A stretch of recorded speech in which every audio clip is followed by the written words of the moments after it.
That win against Sunderland was everything it needed to be for both Ruben Amorim and Manchester United. Lammens had a top debut. Sesko's overall performance was excellent, but it was a collective team performance that was the best for me. No heart attack moments. Felt good. Let's run through what we learned watching United's 2-0 win over Sunderland, and subscribe if you're new for daily United videos. After the week that we had building up to that Sunderland game and the pressures, it just feels good to come off the back of it with a win. But I tell you what, a pretty comfortable win. United looked good for it against Sunderland. There were tweaks from Ruben Amorim. Sesko was fantastic. Lammens had a great debut. I'm going to run through what we learned from that game, and you can let me know what you think in the comments below. Let's jump straight into it because I'm going to enjoy this one. And first things first, we've got to start with Ruben Amorim because he tweaked, right? I didn't think that major changes were going to come, but some did. I mean, some quite literally changes. I think the bringing Lammens in, of course, for his debut made a big difference. I know why Yoro was put behind Maguire for the last couple of games, but no. De Ligt in the middle, Yoro on the right-hand side. Shaw played. I'm done with Shaw. I'm done with complimenting or criticising Shaw. But United approached the game differently. We played a bit more direct with Lammens. It helped. Probably helped him confidence-wise. We didn't get ourselves into any unnecessary issues. But at the same time, by the way, our first goal through Mason Mount was through a passing move that went down the right-hand side. So not actually just direct, but it certainly worked. Amorim speaking after the game, look, he's like, it wasn't perfect. We didn't play well the second half. I thought we sat off a little bit too much. But as he said, we focused. We defended well. We defended our box well. We just didn't attack well in the second half. I wanted Ruben Amorim to tweak and change. And something he did as well, certainly, is he kind of dropped the high press. We sat a bit more compact. And the pressing shape was a little bit different too. I might do a video separately on that during the week. But there were certainly tweaks both in and out of possession, which I think helped Manchester United. Now, whether we take that into the Liverpool game, I imagine we know how we're going to play against Liverpool. Exactly what we did last season, where we actually played quite well. Came away with a draw. We have a specific way of playing in these games because we're not able to go toe-to-toe with the top-level teams yet. But after a week where there was so much criticism and so much being asked about Ruben Amorim, there were tweaks and they did work. Now, whether they lead to anything sustainable, well, that's the thing that's eluded us forever. But I tell you what, can we have a conversation about Senne, please? He's waited and waited and waited for his debut. He was given it against Sunderland and he was fantastic. It was everything that you needed from Senne on his debut. Right, you can kind of pick and choose which part you enjoyed the most. Did you enjoy seeing a keeper coming out and claiming a ball like that from a cross in? It feels like a while since we've seen that, and just the confidence it gives you as a United fan. You could point out this 90th minute, he's there screaming at his defenders, organising defenders. Goalkeepers need to do that. That's part of it.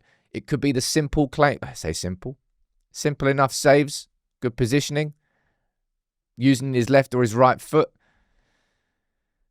He was confident in his first game, and that's all I want my goalkeeper to be. I think from a debut perspective, you can't really ask for any more than that. The spotlight that was on him, the expectations, and he knew that any individual mistake would have been blown up out of proportion because that's what happens these days.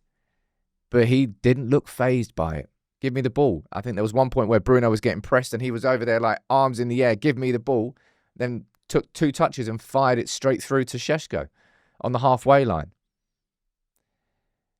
Having him in goal made a noticeable difference to my heart rate as a fan watching United. And I think it made a difference to those defenders as well. Well done to him. Liverpool away next. Only Anfield for your first away game. But after the season we've had, just to see a keeper doing the simple things correctly, that makes the world of difference straight away. And just as good as he was in goal, we need to speak about Sesko going forward because that was, I'd argue, that was Sesko's best overall performance in a United shirt. I think it was a great striker's goal, instinct, long throw-in, flick on. He's there in front of his man, tap it in. Good. If you're a good striker with instincts, you score those sorts of easy goals inside the 6-yard box. Ruben Amorim was always the king of those. But Sesko's overall play was top tier. United playing far more direct. I showed you that stat earlier. Lammens kicked it twice as many times as any other goalkeeper this season. We played direct quite a lot. And Sesko made chances out of those. His play as like a centre-forward target man was great, linking up everybody, winning the flick-ons, It was class from him. And listen to this interview after the game. I enjoyed this. Are we starting to see the best of you? No, not yet. There's loads to come. Definitely, I'm still getting used to it more and more, to read the players, to be connected with them even more. So I believe I could be even better, and I will try to show it up. Look, I really enjoyed it from him. Of course, he's only just getting started, but that's 2 goals in 2 games. And again, the criticism would have been fierce towards him, and you know what it would have all been like in the narrative of the media and the press. He seems like a genuinely good lad, good character, good striker, great physical presence, good goal, and very, very hard work rate. That certainly came across against Sunderland, and it was kind of a big reason why we were so good as a team, for being completely honest. But I'll tell you who else deserves praise from that game. You could speak about Mason Mount, and I think Mason Mount had an excellent game, but I want to speak about Ahmad. Ahmad, of course, who missed the Brentford game due to a bereavement in his family, came back in, and I would say put in his best performance so far this season, right? Both Amorim and, was it Reggie Legretto? Sunderland's manager spoke about him after the game. This is what Amorim said, saying, look, I was really pleased. Every time he had the ball one-on-one, he gave us a lot of chance. That's what it felt like yesterday. Every time Ahmad had the ball one-on-one, and he really held his width, and that's something that Amorim pointed out here, by Amorim holding his width, Ahmad holding his width, and Mbeumo was then able to sort of go inside a bit more. Ahmad and Mbeumo worked together. The first time I saw that was against Burnley. That was the second time there. And it was the partnership down that right-hand side. As I said, go back to the goal that Mason Mount scored. Wrong one. This one here. It was down that right-hand side. That's where the threat from United was for the majority of the game. And I think after the week he's had, for Ahmad to come in and play like that, fantastic. That's what Ahmad can do, a right wing back. And I'm looking forward to seeing that continue and see that partnership develop down that right-hand side. But you know the biggest compliment I can give this team after that game yesterday? It just felt like a routine win. No.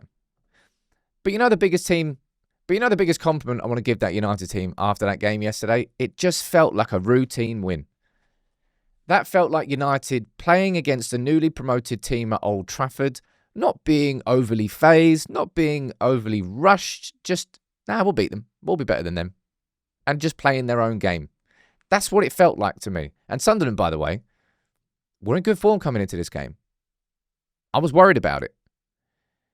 But whether it was the direct play, whether it was just how United played overall as a team, the application, it felt routine. 2-0 at half-time, we deserved that. And in the second half, despite us sitting deep, I didn't really feel like they threatened that much. Take that momentum forward, lads, for the love of God. Liverpool next. Even if United were on an unbeaten run of 15 games and we were going to Anfield, I'd still be worried. Doesn't matter the fact that Liverpool lost 3 in a row. Doesn't matter the fact that we've beaten Sunderland. It's still Anfield, and we've still not won there in sod knows how long, under so many different managers. But just to watch that game, to watch Lammens' debut, to watch Sesko play like he did, to see Ahmad flourishing there, to see overall collective as a team, and as I said, to make it feel like a routine win. No heart attack moments. That felt good. And that's why I enjoyed it.